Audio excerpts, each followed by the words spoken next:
Hai, jumpa lagi dengan saya Sendiante di channel Ruang Keluarga.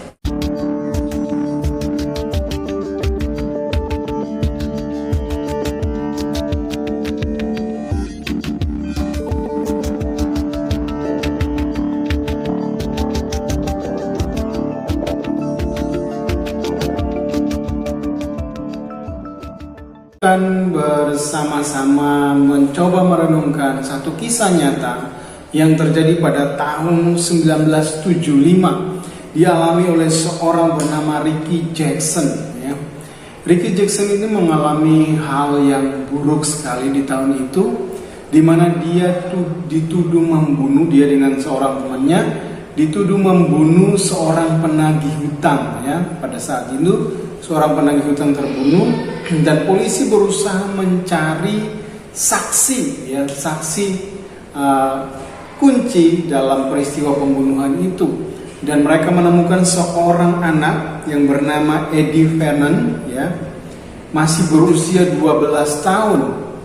Nah, anak ini kemudian yang menjadi saksi kunci yang memberatkan Ricky Jackson dan temannya, sehingga mereka akhirnya dihukum penjara selama 39 tahun.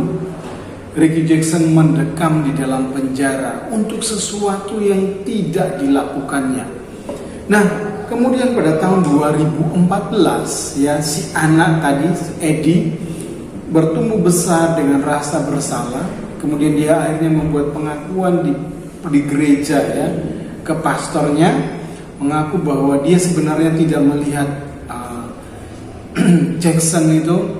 Ricky Jackson itu membunuh pada saat itu, sehingga oleh pastornya diarahkan supaya melakukan pengakuan pencabutan kesaksiannya pada tahun 2014 itu, sehingga Ricky Jackson dibebaskan dia bersama temannya pada tahun 2014 setelah 39 tahun mendekam di dalam penjara. Bahkan dalam kesaksiannya Ricky Jackson berkata hari demi hari yang dia lewati dalam penjara dengan kebencian sedemikian rupa terhadap si Eddie, anak 12 tahun yang bersaksi ini. Kemudian akhirnya singkat cerita, Ricky Jackson ini dibebaskan dari penjara setelah dihukum selama 39 tahun padahal tidak melakukan kesalahan. Nah, menariknya saat dia bebas, dia akhirnya dipertemukan dengan Eddie. Eddie datang dan meminta maaf dengan cucuran air mata. Tetapi Ricky Jackson kemudian memeluknya dan berkata, "Tidak apa-apa, aku sudah memaafkanmu. Aku datang ke tempat ini untuk menemuinya dan mengatakan langsung kepadamu bahwa aku sudah memaafkanmu. Kita sama-sama adalah korban dalam hal ini."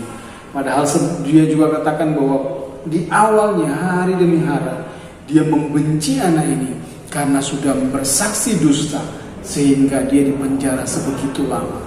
Tetapi maaf itu terucap ketika dia bertemu langsung dengan Eddie. Dia memeluknya dan memaafkan. Bapak Ibu Saudara yang dikasihi Tuhan, memaafkan, mengampuni sesuatu hal yang sangat sulit. Tapi kita tahu kita sudah diampuni oleh Tuhan, bahkan Dia menebus kita. Sebab itu kita juga harusnya bisa mengampuni. Efesus 4 ayat yang ke-32 berkata, "Tetapi hendaknya kamu ramah seorang terhadap yang lain, penuh kasih mesra dan saling mengampuni, sebagaimana Allah dalam Kristus Yesus telah mengampuni kamu." Sebab itu marilah kita saling mengampuni, karena Allah dalam Kristus Yesus juga telah mengampuni kita. Hendaknya kisah ini jadi berkat, menginspirasi kita untuk saling mengampuni. Tuhan Yesus memberkati. Bye-bye.